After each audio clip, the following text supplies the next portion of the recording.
સુરત ગોડાદરામાં થયેલ હત્યાનો મામલો સામે આવ્યો છે તો હત્યાની જે ઘટના બની હતી સમગ્ર મામલે પોલીસે તપાસ હાથ ધરી હતી તો ગોડાદરા વિસ્તારમાં થયેલ હત્યાનો મામલો સામે આવ્યો છે।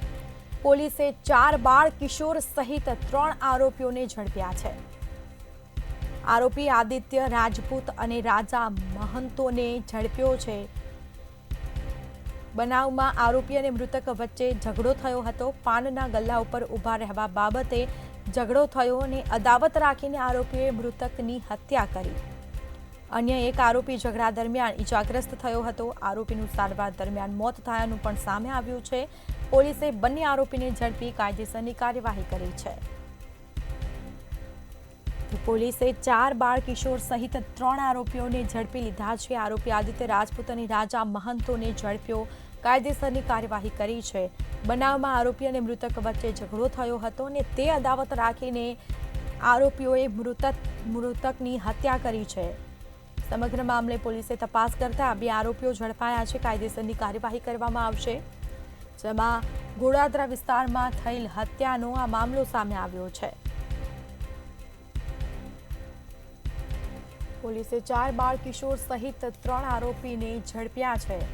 જેમાં આરોપી આદિત્ય રાજપૂત અને રાજા મહંતોને ઝડપ્યો છે, કાયદેસરની કાર્યવાહી કરી છે। બનાવમાં આરોપી અને મૃતક વચ્ચે ઝઘડો થયો હતો, જેમાં પાનના ગલ્લા ઉપર ઊભા રહેવા બાબતે ઝઘડો થયો હતો અને તે અદાવત રાખીને હત્યા કરવામાં આવી। આખરે સમગ્ર મામલે પોલીસે અલગ અલગ દિશાઓમાં તપાસ કરી હતી। તપાસ કરતા બંને આરોપી છે તે આખરે પોલીસના સકંજામાં આવ્યા છે।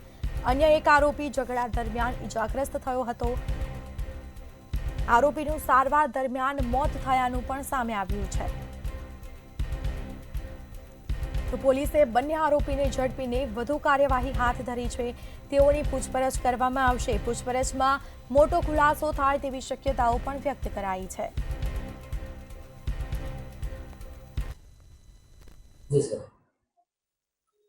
ગઈકાલે ગોડાદરા પોલીસ સ્ટેશન વિસ્તારમાં ઠાકોરનગર જે સોસાયટી છે ત્યાં એક મહાકાલ પાન છે। આ મહાકાલ પાન સેન્ટરની અંદર ગઈકાલે હત્યાનો એક બનાવ બન્યો હતો।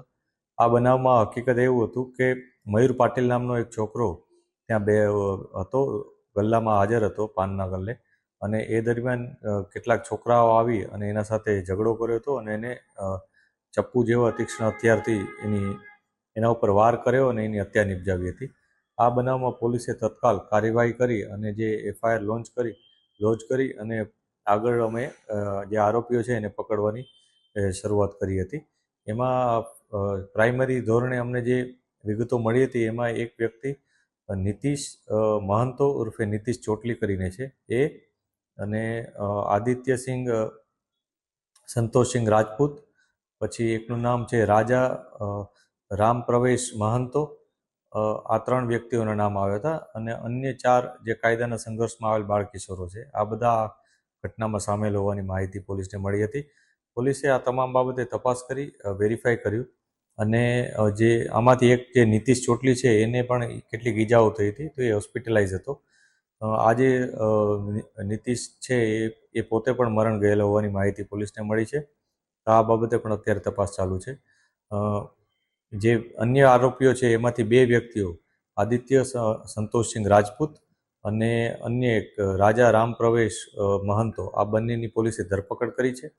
એક 18 વર્ષ અને 2 મહિના અને એક 18 વર્ષ 3 માસનો છોકરો છે। બાકીના 4 છોકરાઓ છે એ કાયદાના સંઘર્ષમાં આવેલ બાળ કિશોરો છે। તો